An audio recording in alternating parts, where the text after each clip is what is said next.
Jesus foi perseguido por conta da unção que carregava. Davi foi perseguido por conta da unção que carregava. Esther foi perseguida pela unção que carregava. Neemias foi perseguido pela unção que carregava. Esdras foi perseguido pela unção que carregava. E eu poderia falar sobre Jeremias, eu poderia falar sobre Paulo, eu poderia falar sobre tantos homens e mulheres nas escrituras que enfrentaram a perseguição. A luz incomoda as trevas, a verdade confronta a mentira, e a presença de Deus na sua vida, para alguns vai ser luz, mas para outros vai ser um incômodo. Antes da unção, Davi viveu isso. Antes da unção ele era um pastor de ovelhas. Ó gente, ó, se você está atrás das malhadas, aproveita. Aproveita que o seu problema hoje é um leão e um urso. Lá em casa, eu já falei isso outro dia, lá em casa a gente gosta dos... A gente não, né? Eu me associo a eles, né? Eu faço igual o Paulo, né? Gosto do que eles gostam. Mas lá em casa o Thelma, a Vitória, a Bela, eles vejam muitos Vingadores, aquele filme lá. E aí, outro dia eu estava vendo... Eu vi um dos filmes dos Vingadores que chegou um inimigo muito ruim, eu fiquei muito mal, passei até mal no cinema, falei, eu não quero sair daqui, me tira daqui, era o Thanos acabando com tudo. Guerra infinita, não sei o que, eu falei, Thelma, eu quero ir embora, me tira daqui. Porque, gente, a vida já não é fácil, vai ver um filme que dá tudo errado no final, não dá. Pelo menos no filme tem que dar certo. Aí eu falei para o Thelmo, que saudade quando o Loki era o problema dos Vingadores. Eu fui descobrindo que unções maiores, demônios maiores, guerras maiores. E outro dia eu estava lá orando, com saudade, quando meus problemas... Com saudade dos meus antigos problemas, porque agora esses gigantes são enormes. Porque a unção atrai perseguição. Porque Davi, quando ele estava atrás das malhadas, ele não tinha perseguição, ele só tinha um irmão que não gostava dele, que ria dele, está tudo certo. Mas agora era o líder de uma nação perseguindo ele. Gente, e a perseguição ela dói na alma. Você imagina, Davi estava num lugar, Saul pegava a lança dele e jogava contra Davi. E os perseguidores, muitos deles, eles têm um desajuste emocional muito grande. Saul tinha um desajuste emocional. Ora ele amava e chamava Davi de filho, ora ele odiava. E deixa a pessoa que está sendo perseguida até confusa. O que eu faço? E o problema de Saul não era Davi, porque Saul gostava de Davi de verdade. Foi Saul que chamou Davi para perto. O problema de Saul era a unção que estava sobre Davi, e essa unção liberou uma canção que as mulheres cantaram. Que Saul matou e Davi centenas de milhares. Se você está numa transição e você não está preparado para ver a próxima geração ser maior que você, você vai ser desqualificado. A unção atrai perseguição. Mas o que fazer quando a perseguição chega? Tem alguém passando por isso aí? Levanta a mão aí para mim não me sentir sozinha.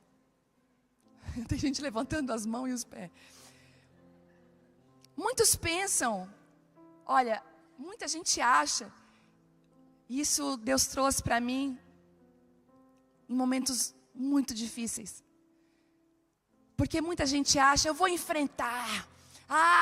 Tá vindo contra mim, vai ver, né? Eu vou lá. Muitos pensam que essa espiritualidade é enfrentar tudo. Mas a Bíblia mostra que em alguns momentos a única forma de proteger o propósito é se afastar. Gente... Não vou falar.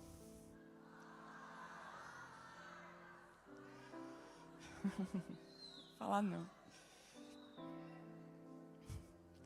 Se Deus liberar eu falo, deixa eu falar aqui com Ele. Mas a Bíblia mostra que em alguns momentos a única forma de proteger o propósito é se afastar, porque nem toda batalha tem que ser travada. Nem toda provocação merece uma resposta.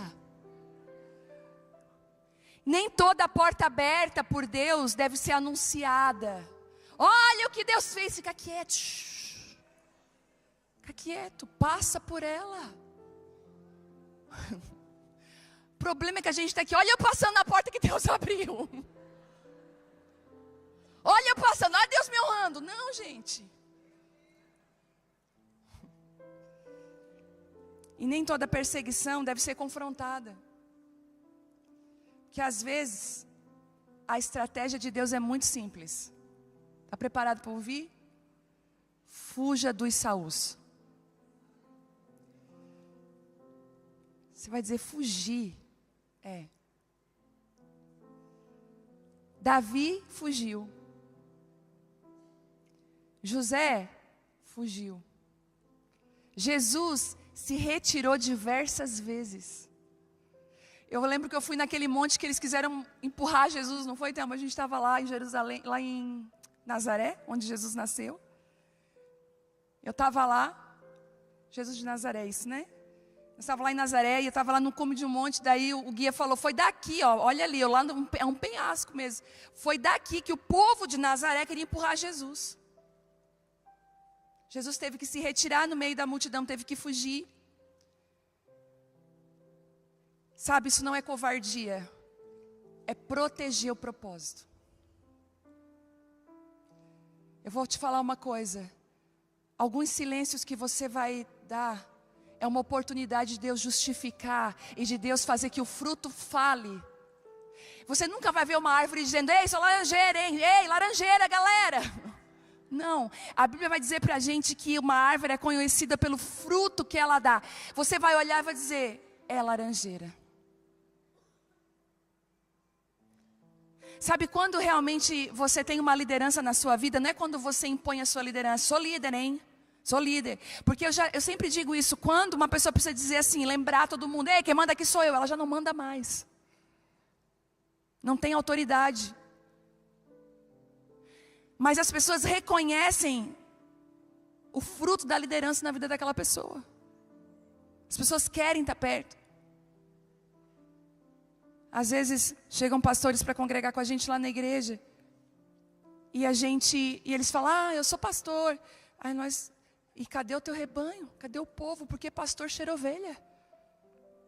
Toda pessoa que tem um chamado pastoral tem 4, 5 garrado com ela. Até é ruim de convidar essas pessoas para jantar na casa da gente. Eles estão sempre com os avulsos do lado.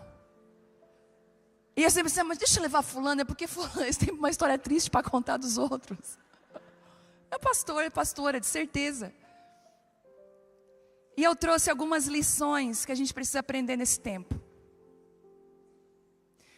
E tem uma hora que parece que até as pedras começam a clamar, né, gente? Porque nós como igreja, como filhos de Deus, nós temos respostas para os dilemas.